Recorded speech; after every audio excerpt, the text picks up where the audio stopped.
Excelente. Está tardando un poquito en activar. Muchas gracias. Tardando un poquito en grabar. Ahorita ya dio inicio. Bueno, y ahora sí les damos la más cordial bienvenida a esta capacitación en esta noche. Y esta noche para el tema falla hepática aguda en un paciente masculino con trastorno congénito de desglucosilación NGLY1, nos acompaña la doctora Isabel Ríos. La doctora Isabel es médico especialista en genética médica, avalado por la Universidad de Guadalajara y realizado en el Hospital Civil de Guadalajara Juan P. Menchaca. Su trabajo actual es en el Centro Genómico Avanzado. Le damos entonces la más cordial bienvenida. Pues muchas gracias a todos, gracias por asistir. El día de hoy les voy a presentar. Ay, perdón. ¿Me escuchan? Ay, pena. Perdón, solo dándole las indicaciones, perdón, doctora. Durante la conferencia, la doctora estará atenta a responderla en el momento en que esté dando su presentación. Entonces, hoy sí, doctora, perdón, tal vez se me entrecorta un poquito, tengo un poco de problemas de internet, pero por favor le dejo entonces en el uso de la palabra. Muchas gracias. Pues muchas gracias a todos por asistir. El día de hoy les voy a presentar el artículo, como ya mencionaron, falla hepática aguda en un paciente masculino con trastorno congénito de desglucosilación causado por el gen NGLY1. Este artículo se publicó a finales de mayo en el European Journal of Medical Genetics. Y pues principalmente agradecer a todos los institutos involucrados, de hecho, sobre todo a la Unidad de Servicio de Genética y Citogenética del Hospital Civil Juan y Menchaca, y a la Unidad de Cuidado Intensivo del Hospital Real San Javier, en donde encontramos el equipo del doctor Bonal Pérez y la doctora Castellanos González. Pues iniciando a hablar un poco de esta enfermedad, esta de hecho es un trastorno muy raro. Se detectó por primera vez en el año 2012, en donde el estudio de NID y colaboradores hicieron estudios de exoma en pacientes con discapacidad intelectual que hasta ese momento no habían tenido un diagnóstico genético. En este estudio se detectó un paciente con alteración de ambos alelos del gen NGLY1, por lo que lo consideran recesivo. Y con el avance que se ha tenido, hasta el momento hay alrededor de 30 pacientes detectados con esta alteración. La mayoría han sido detectados por exomas y solamente un paciente a través de biomarcadores de aspartilglucosamina urinaria. También gracias a que se han publicado varios artículos, hemos podido ver sí alteración, además de la función. Esta es el primer trastorno de glucosilación que se ha detectado. Voy a explicar brevemente cuál es la función. Aquí quiero hacer hincapié entre la diferencia, ya que puede haber confusión en cuanto al nombre. Tenemos los trastornos de la glucosilación, que altera la agregación de oligosacáridos, mientras que esta es un trastorno de deglucosilación, que se refiere a la degradación de proteínas mal plegadas. Podemos observar en esta imagen. En general, esta alteración se ha relacionado a la degradación de los glicanos a nivel del citosol y la degradación del neoplásico.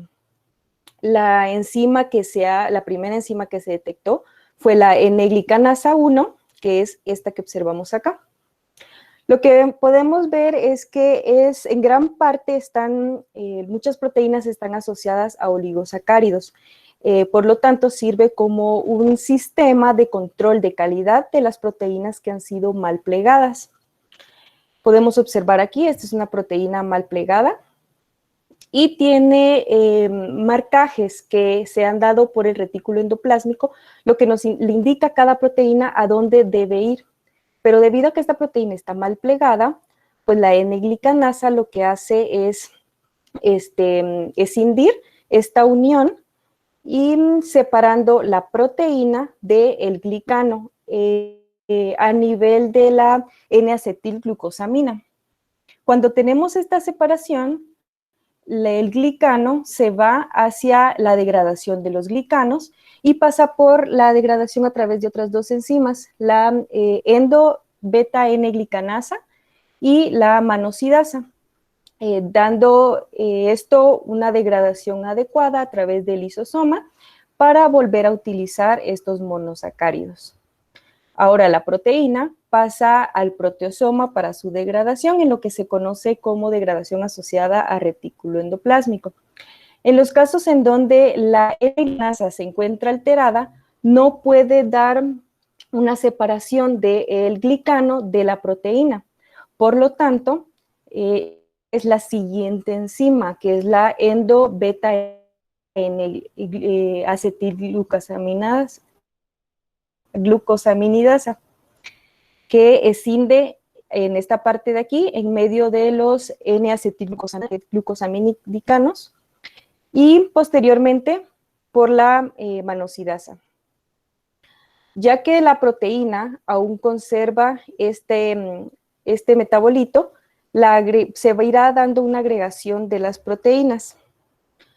Estas son dos hipótesis que se han dado para la alteración de los trastornos de deglucosilación. Es la agregación de las proteínas mal plegadas y el otro es la alteración en cuanto a la señalización que pueden dar estas proteínas.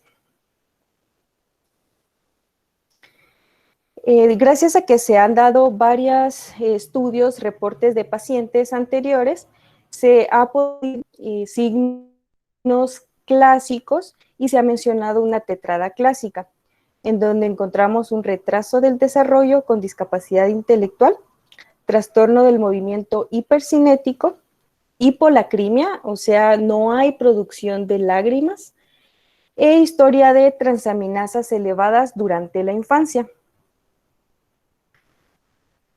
Otros de los datos encontrados ha sido ictericia neonatal, hepatomegalia, esplenomegalia, y también en biopsia hepática se han podido observar, aunque en pocas ocasiones, acúmulo de sustancias en vacuolas. También fibrosis, esteatosis, y se dio un reporte de caso de un paciente con una falla hepática, pero secundaria al parecer a un carcinoma hepatocelular que incluso necesitó trasplante hepático. Pues este artículo, el objetivo es presentar un caso de un paciente con trastorno de deglucosilación detectado por secuenciación del exoma completo, que presentó una falla hepática aguda reversible. Explicamos los posibles mecanismos de la relación que pueda tener este trastorno con la falla hepática y revisamos también los fenotipos hepáticos de reportes previos. El paciente es un primer embarazo de padres no consanguíneos, ninguna alteración previa ni historia de malformaciones. A las 25 semanas de gestación se detecta disminución de los movimientos fetales y una restricción del crecimiento intrauterino. Al nacimiento, él nace a las 36 semanas de gestación en una presentación pélvica Apgar 9 y 9, peso de 1.6 kilos, con una desviación estándar en menos 2.2, talla en 42 centímetros con menos 2 desviaciones estándar y un cefálico en 33 centímetros, que prácticamente está en la media. Al nacimiento se nota hipotonía, una facies peculiar que no da a dismorfias, pero sí llaman la atención, y pie equinovaro bilateral. Durante el nacimiento, debido a la hipotonía, pues notan succión e ictericia, por lo que requiere tener fototerapia y necesitó también de utilizar una sonda orogástrica para la alimentación. Además, debido a la hipotonía, se realizan un eco transfontanelar en donde se detecta una hemorragia intraventricular grado 1, pues que en ese momento no explicaba la hipotonía. Se realiza un tamiz metabólico, el cual resultó normal. Este incluye la 7-dehidrocolesterol, que pensando en el síndrome de Smith-Lemli-Opitz. Posterior a su egreso, los padres notan un desarrollo psicomotor lento. El sostén cefálico se dio a los 8 meses, una sedestación a los 9 meses, gateo a los 11 meses, bipedestación a los 19 meses y camina sin ayuda a los 3 años y medio. Al momento en que empieza a caminar, los padres notan una marcha descoordinada, de base amplia, y también lenguaje a los 5 años que solo consta de 20 palabras, pero no pronuncia frases. A los 3 años tuvo una crisis convulsiva, se le realizó un electroencefalograma, no se reportó actividad epileptiforme, pero le dejan levetiracetam, el tratamiento por 1 año, y ya que no reportó ninguna otra crisis, posteriormente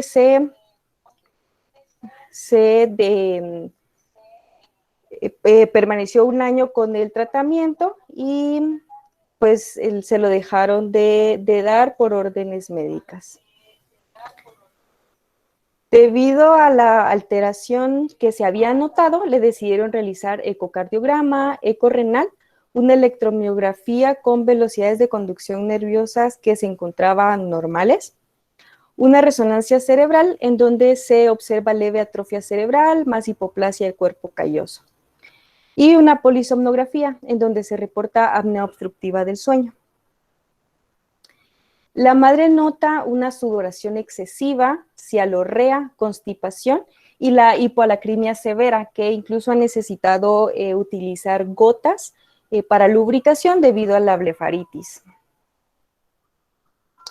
Al paciente, debido a que después de varios estudios no se ha llegado a un diagnóstico específico, se le realizó un cariotipo reportando 46XY y en donde se reporta también heterocromatina constitutiva disminuida, que es una variante normal sin un significado clínico.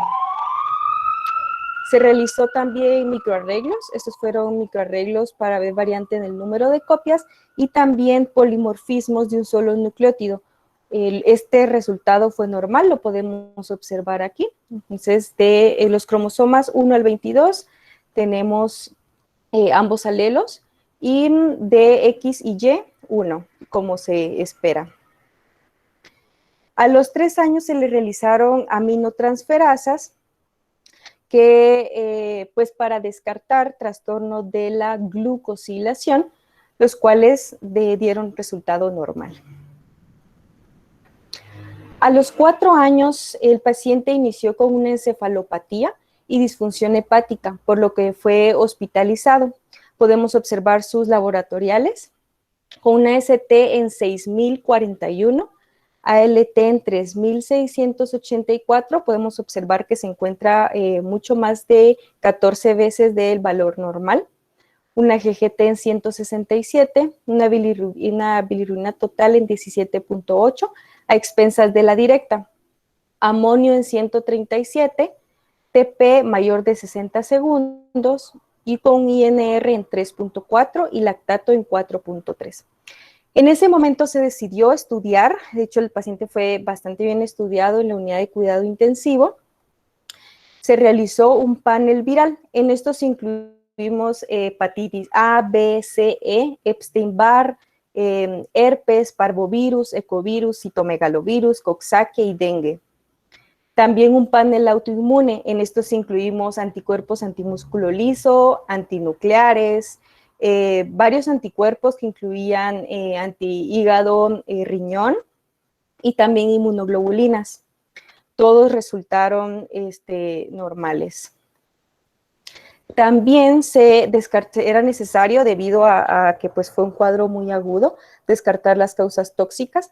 Por historia familiar, pues no había historia de consumo de algún medicamento, ya que en ese momento pues no estaba tampoco consumiendo levetiracetam. Se hizo un panel toxicológico, el cual resultó normal. Además, debido a la alteración hepática, pues se tenía que sospechar en algún error innato del metabolismo, se repitió un panel metabólico, en donde se incluyeron los aminoácidos en plasma, ácidos orgánicos en orina, los ácidos grasos, alfa antitripsina, ceruloplasmina, también niveles de cobre en plasma y orina, y resultaron normales. En ese momento, debido a que no se había encontrado una causa en específico, se decidió realizar una biopsia de hígado. Voy a mostrar 3 imágenes. En la biopsia podemos observar, esta es una tinción con hematoxilina y eosina, y observamos colestasis, infiltrados inflamatorios mixtos, dilatación de las estructuras vasculares que se pueden observar aquí, y todo lo que está más oscuro son los infiltrados linfocitarios. Esta es una tinción de Gomori. Lo que observamos es el aumento importante de la reticulina formando nódulos de reticulina. Esto nos indica ya una fibrosis. Y una tricrómica de Mason. Aquí observamos aumento en los nódulos de colágeno y aumento también trabecular. Entonces, pues todo esto nos indica una alteración hepática, pero no nos está dando una causa específica, no observamos tampoco sustancias de acúmulo. A los 5 años, el paciente después de esta alteración, no se encontró una causa en específico, se estuvo dando un mantenimiento sintomático y nutricional y posteriormente resuelve sin ningún tratamiento más que el de soporte. El paciente es egresado, va a casa. Posteriormente, eso fue un año después, se hizo una reevaluación por parte de nuestro servicio, en donde encontramos a un paciente con peso, talla y perímetro cefálico en -3 desviaciones estándar. Además, como les mencioné, en ese momento solamente pronunciaba alrededor de 20 palabras, ninguna frase. En cuanto a la facies, se nota hipertricosis facial, una frente prominente, sinofridia, paladar alto y estrecho, apertostoma con dificultad para cerrar o ocluir la mandíbula, cialorrea, telangiectasias en mejillas, no se detectó visceromegalia en ese momento y una línea palmar transversa en mano derecha.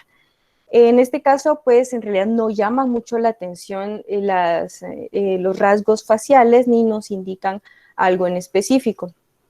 El examen neurológico menciona, fueron unos reflejos sociotendinosos disminuidos. Observamos clonus también, tremor involuntario en miembros superiores y manos. Y de las radiografías se pudo notar una edad ósea retrasada. En ese momento, cuando se tomaron las radiografías, tenía alrededor de 5 años y notamos una edad ósea de 2 años, 8 meses. Debido a lo que mencioné anteriormente, ya llevaban 5 años sin un diagnóstico específico, con una falla hepática aguda y la alteración con el retraso del desarrollo, se pensó en realizar una secuenciación del exoma completo que incluía la secuenciación nuclear y mitocondrial, ya que había tenido acidosis láctica, la falla hepática, por lo que se realizó. Estos son los resultados. Podemos observar, aquí les voy explicando un poquito. En el resultado vemos una alteración heterocigota compuesta del gen NGLI1. Heterocigota compuesta se refiere a alteraciones que no son iguales, pero se encuentran en ambos alelos en el mismo gen. Aquí observamos la primera alteración. Esta es la base de datos de donde se tomó el gen NGLI1 y vemos que en la región 1891 hubo una deleción. Esto causa un corrimiento en el marco de lectura, que lo vemos pues claramente en la imagen. Al correrse el marco de lectura, cambia la traducción. Por lo tanto, 7 posiciones después, obtenemos un codón de paro. Este codón de paro se da en el exón 12. El gen NGLI1 tiene 2 exones, entonces fue prácticamente en el último exón, pero sí se ha notado alteración, ya que esta variante patogénica específica ya ha sido reportado en pacientes previos. Por lo tanto, esta quedó como una variante patogénica. El otro alelo lo que mostró fue, igual en el mismo gen, en NGLI1, vemos en la posición 531 una duplicación. Esto igualmente produce un corrimiento del marco de lectura, lo que nos da una proteína alterada, una proteína que no se espera, y 9 posiciones después un codón de paro. Pero lo que podemos observar es que este codón de paro se da en el exón 4. O sea, es una proteína mucho más pequeña que la primera, pero ambas proteínas se encuentran alteradas. Ambas variantes se confirmaron por secuenciación Sanger, y también se hizo un estudio dirigido a ambos padres y notamos que ambos padres son portadores de las variantes. Por lo que esta alteración no había sido reportada previamente en estudios, por lo que se dejó como probablemente patogénica. Y según los criterios de la Academia Americana de Genética Médica, reportamos como PBS1, que tiene un criterio muy fuerte, ya que es una variante que causa una proteína trunca. Y PM3, que es un criterio mediano, pero a lo que se refiere es que nos está dando una alteración que en conjunto con una alteración heterocigota en el mismo gen nos puede dar una variante patogénica y por lo tanto una respuesta para el diagnóstico que estábamos buscando. Entonces se dio el diagnóstico al paciente de un trastorno congénito de la deglucosilación causada por NGLI1 y debido a una variante heterocigota compuesta. En este artículo, pues presentamos el primer caso de trastorno congénito de la deglucosilación que se encuentra relacionado a una falla hepática aguda como presentación clínica.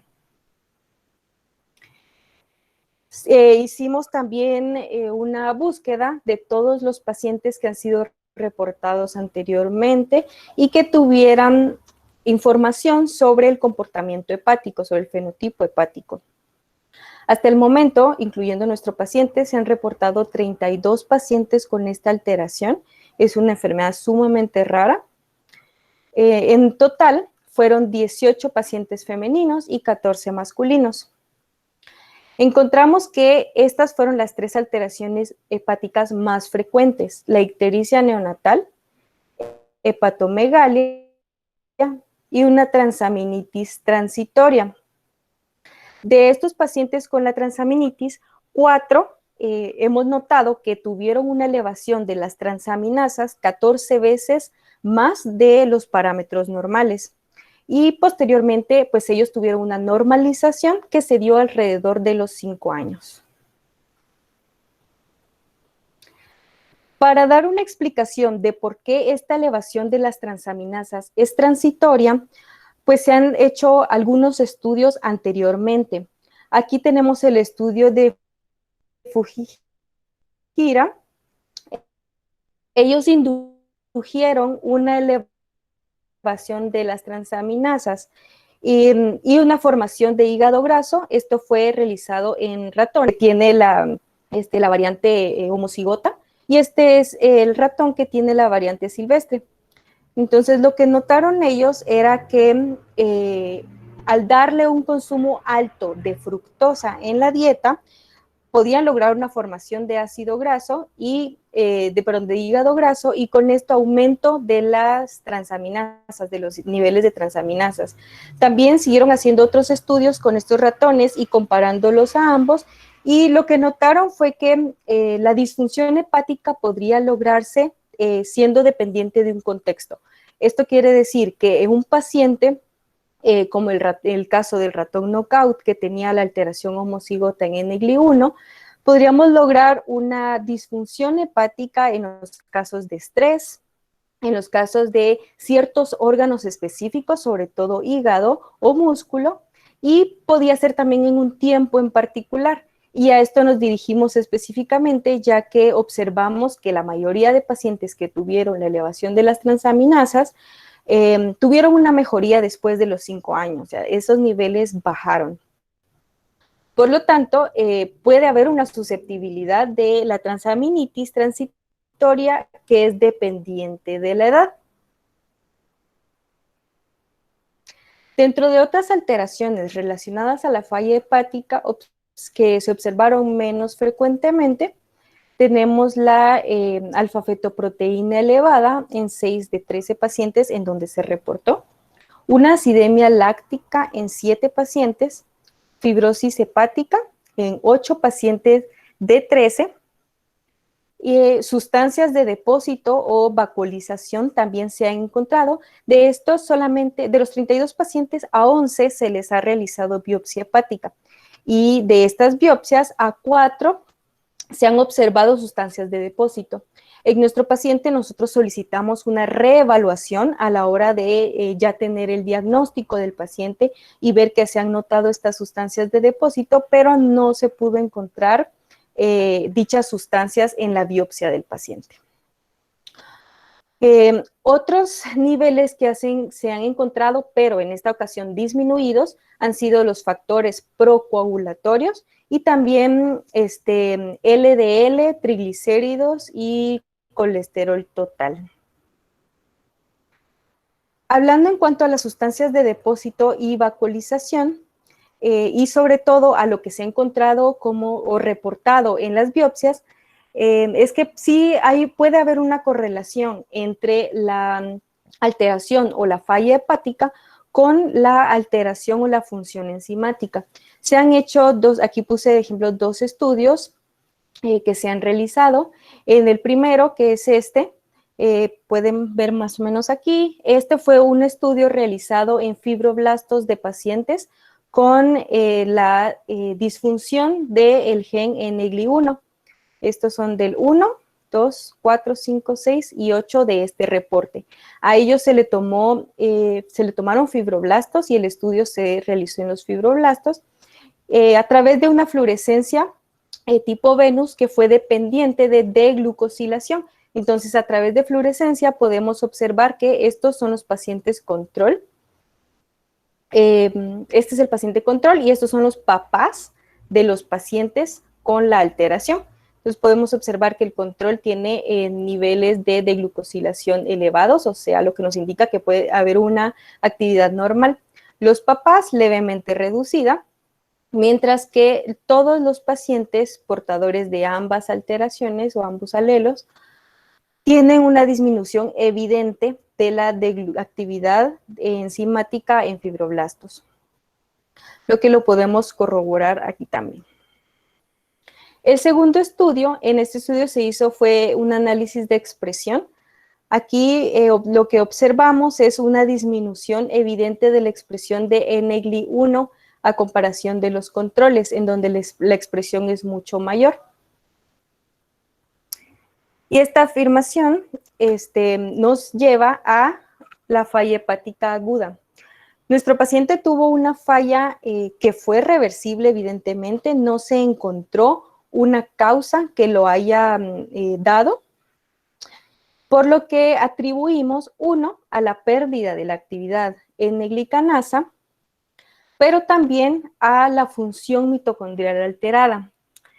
Esto nos basamos en evidencia presentada anteriormente en cuanto a estudios previos en donde la disfunción de la cadena respiratoria mitocondrial en los pacientes con trastorno de deglucosilación han presentado. De aquí voy a hablar sobre todo de este estudio. Aquí se realizó un estudio en fibroblastos. Fueron fibroblastos, de aquí son fibroblastos de ratones y son fibroblastos de pacientes con la alteración. Lo que hemos visto es que hay una disminución, una reducción moderada del contenido, del contenido de ADN mitocondrial. También se ha visto una morfología mitocondrial anormal, sobre todo en hepatocitos, y ausencia de crestas mitocondriales. También la poca producción de ATP. Aquí podemos observar en este estudio, se valoró la producción de ATP, sobre todo en periodos de estrés. Lo que observamos es que sí hay una reducción, la reducción es más o menos del 20% en los ratones knockout, pero en los pacientes lo que vemos es una reducción desde el inicio, esto es basal, y cuando vemos periodos de estrés en donde necesitamos mayor producción de ATP, una disminución alrededor del 30% de la producción, lo que esto nos está confirmando que hay un efecto directo negativo sobre la función mitocondrial. Otra de los signos que hemos notado fueron, uno, la falla hepática aguda y la acidemia láctica. Esto fue lo que nos llevó a solicitar también la secuenciación del ADN mitocondrial, ya que vimos signos evidentes de una hepatopatía mitocondrial.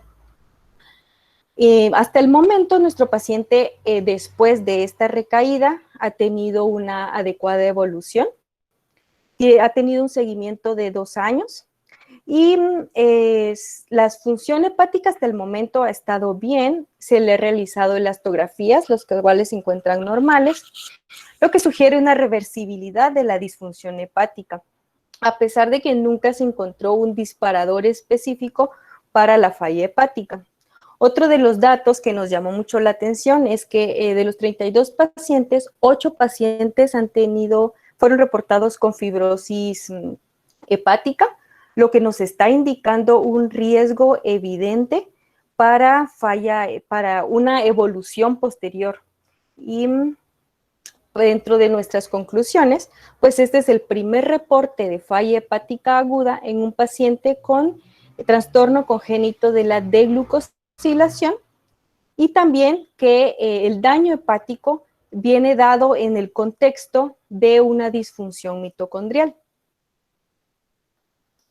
Dentro de nuestras recomendaciones principales es, ya que debido a que hay pacientes que al momento tienen 14, 15 años de los 32 pacientes reportados. Dentro de ellos, sí, algunos han tenido la fibrosis, pero no se les ha dado un seguimiento específico. Entonces, en estos pacientes recomendamos aumentar el tiempo de vigilancia, ya que se debe definir el riesgo que se tiene de una progresión a falla hepática crónica o incluso a cirrosis. Bueno, pues nuestro paciente hasta el momento ha estado bastante bien. Los padres han sido muy cooperadores en esto pues se han redirigido a esta organización, se llama ngli1.org. De hecho, desde el descubrimiento del primer paciente, los papás de varios pacientes con esta alteración fueron los fundadores de la organización y han dado mucho seguimiento a los estudios, a tratamientos que se puedan estar ahorita en ensayos clínicos, que pues en el momento solo hay uno, que es sobre todo tratamiento pues enzimático a la segunda enzima que les mencioné en la vía previa, pero pues no hay ningún tratamiento específico para la enfermedad. En esta organización dan bastante apoyo y sobre todo a redirigirlos, y está en Utah, en Estados Unidos.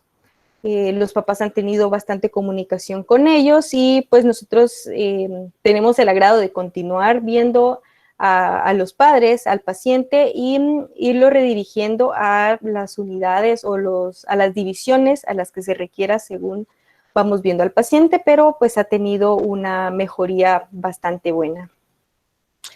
Y por último, pues quería presentarles, este es el servicio de genética del Hospital Civil Juan I. Menchaca. Aquí tenemos el CRIAC, que es un centro de registro e investigación sobre anomalías congénitas. Nosotros, al tener este registro, lo que hacemos es detectar a todos los pacientes que nacen en el hospital con malformaciones congénitas. Se le hacen medidas específicas, evaluamos al paciente y también realizamos preguntas a la madre que se van anotando en un formato específico. Esto nos ayuda a llevar un control de los pacientes que van naciendo, que vamos viendo y diagnosticando, pero también llevamos un control de, bueno, valga la redundancia, de pacientes que funcionan como control. Quiere decir, el caso siguiente al nacimiento, un bebé sano del mismo sexo se toma como control y se realizan las mismas preguntas a la madre, y esto nos ha permitido pues realizar bastante investigación y publicaciones también, así que un agradecimiento a todo el equipo que pues todo el esfuerzo se lleva ahí en el hospital. Muchas gracias, no sé si hasta el momento tienen alguna duda, igual dejo mi contacto por si necesitan más información al respecto. Muchas gracias, doctora. Vamos entonces a dar espacio para que puedan hacer preguntas, abriendo sus micrófonos, por favor.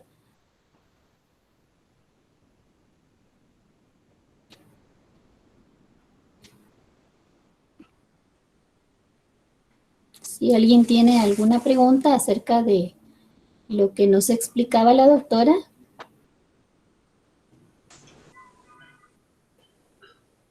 ¿Qué tal, Isa? Buenas tardes, ¿me escuchas? Sí, hola, buenas tardes.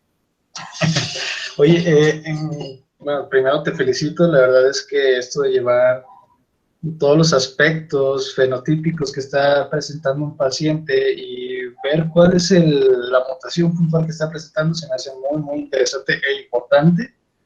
Mi duda va más relacionada, por ejemplo, en tu caso tú ya tienes conoces la forma normal como la mutación que encontraste en el gen de NGLI1. En este caso, creo que pues, se podrían analizar o realizar algunos ensayos in silico para ver cuál podría ser la falla que en cuanto a estructura proteica que pudiera estar dando esta mutación, y ver mediante ciertos análisis cuál es la patogenicidad o el porcentaje de patogenicidad que pueda tener esta proteína. Y igual esto solo se necesitaría literal la secuencia y para ver posteriormente el interactoma y ver cómo se puede estar relacionando. Pero se me hace muy bonito, y igual por si te interesa estamos ahí en contacto. Muchísimas gracias, doctor. Gracias por el comentario. Sí, de hecho, pues estamos interesados también en continuar los estudios, ya que pues en toda la parte hepática no ha habido una correlación. Intentamos hacer una correlación con las mutaciones, y de hecho nuestro paciente es el que tiene la alteración, pues, o más bien la proteína trunca más pequeña, porque es en el exón 4. Entonces, pues puede haber alguna clase de correlación en cuanto a la severidad, pero pues ya veremos, esperemos que más adelante se puedan hacer más estudios. Gracias, Isa, felicidades. Gracias. Doctora Isabel Ríos, muy buena noche. Buenas noches. En primer lugar, felicitándola por el proceso de investigación tan profundo y que nos abre la puerta a una línea mucho más extensa de este tipo de enfermedades que son consideradas extremadamente raras. Y le tengo una pregunta. Normalmente nosotros estamos acostumbrados a tratar en cuidado crítico neurológico pacientes que son confundidos básicamente con cuadros como sepsis, por ejemplo. Y nos encontramos en un momento determinado que son errores innatos de metabolismo o trastornos relacionados a problemas genéticos. En este tipo de problema específicamente, ¿qué nos recomienda desde el punto de vista clínico a aquellos hospitales en los cuales no tenemos un equipo genético como el de ustedes, por ejemplo, en el tratamiento e implementación de fármacos como, por ejemplo, antioxidantes como la coenzima Q10 o aminas como la carnitina en un momento determinado para tratar de digamos, disminuir los efectos en cuidado crítico de la acidosis láctica que pueden ser transitorias y de los efectos hepáticos, por ejemplo? Bueno, en general, pues esta área es bastante difícil porque muchas de las alteraciones se parecen, por eso es que no se ha dejado de usar los tamices metabólicos ampliados. Yo sé que en Guatemala pues está bien difícil lograr conseguir un tamiz ampliado, ¿no? que apenas yo creo que no se están empezando con el básico. Pero la utilización de la carnitina sí la hemos utilizado, de hecho nuestro paciente lo tiene. Se ha visto que ayuda o mejora en los casos que se está pensando donde hay una alteración mitocondrial, pero no es específico. Se puede dar como tratamiento coadyuvante, pero hasta no saber la alteración específica, incluso así, sabiendo la alteración, hay muchas enfermedades que no tienen tratamiento hasta el momento, lastimosamente. Entonces sí, sugeriría que sí se puede continuar con estos tratamientos, pero pues sí, esperemos pronto poder mejorar en cuanto a la detección de estos trastornos, porque están difíciles en cuanto a la diferenciación clínica. Se puede hacer con algunos estudios básicos, pero pues nada más de eso. Ok, gracias doctora, muy amable hoy, felicitaciones nuevamente. Muchas gracias.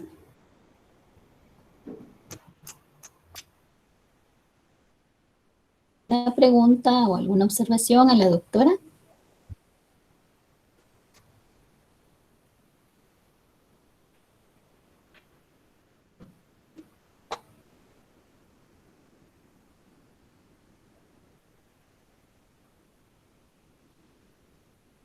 ¿Puede abrir su micrófono en este momento?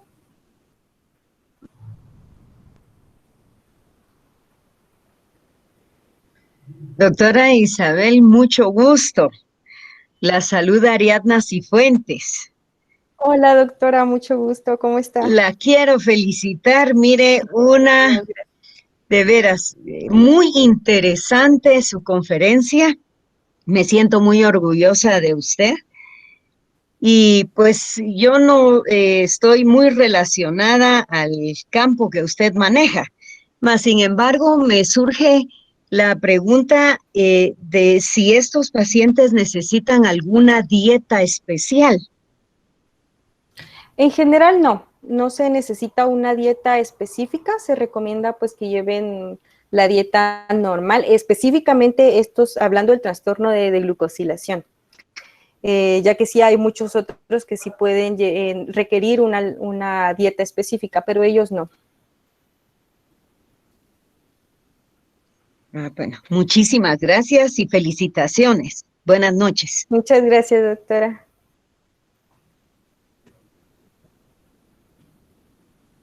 Muy bien, ¿alguien más que desee hacer alguna pregunta?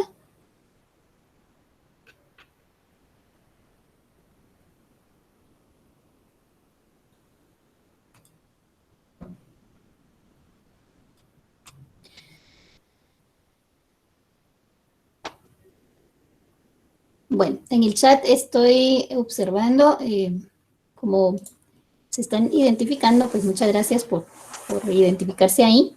Y veo que se han conectado desde varios puntos del país y también de fuera del país.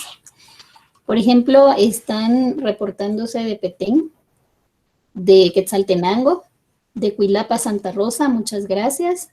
También de Veracruz, México, de Cuernavaca, Morelos, y del Hospital Civil de Guadalajara, Juan y Menchaca. Muchas gracias por estar con nosotros en esta noche. Y pues agradecerle también a la doctora Isabel por su colaboración en esta conferencia virtual. No sé si ya tomaron nota de su correo para que podamos dejar de compartir la pantalla. Por favor, doctora. Sí. Muchas gracias. Y bueno, entonces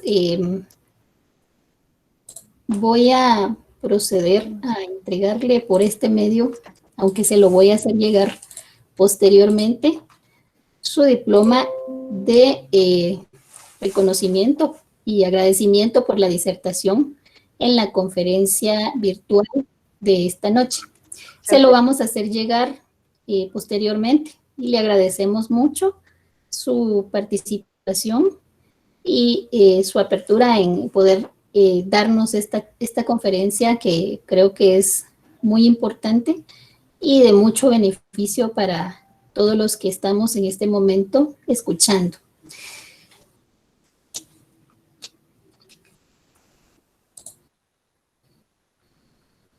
Muy bien, y entonces como ya no hubo más comentarios, preguntas, solamente el agradecimiento de mucha gente, también veamos, de aquí de Guatemala. Bueno, aquí hay alguien que pregunta, no me había dado cuenta. Jonathan Sánchez dice, ¿cómo codificar la falla hepática aguda sobre crónica ACLF que considera el deterioro de la función hepática en un paciente que tiene en base una enfermedad hepática crónica de novo o conocida y desencadenada por diferentes factores precipitantes que pueden ser hepáticos o extrahepáticos? Está un poquito larga la pregunta. No sé si era pregunta o comentario. ¿No se podrá activar el micrófono del doctor? Por favor, doctor Jonathan Sánchez está preguntando, no sé si es doctor Jonathan Sánchez, ¿podrá abrir su micrófono? Licenciada. Así. Es sobre una pregunta nada más. Sí, dígame. ¿Cómo codificar la falla hepática, hepática aguda sobre crónica ACLF que considera el deterioro agudo de la función hepática en un paciente que tiene como base una enfermedad hepática crónica de novo o conocida y desencadenada por diferentes factores precipitantes que pueden ser hepáticos o extrahepáticos? Perdone, doctor, no entiendo muy bien la pregunta. Bueno, está bien. No tenga miedo. Muy bien, muchas gracias. Era lo único que teníamos acá, aparte de los agradecimientos y felicidades para la doctora. Y bueno, damos entonces por concluida la capacitación de la noche de hoy, agradeciendo siempre a la doctora y a todos los que nos acompañan en esta noche. Y los invitamos siempre a estar pendientes de las capacitaciones que estamos ofreciendo en la Dirección General de Investigación. Muchas gracias a todos por su presencia y que pasen feliz noche. Muchas gracias.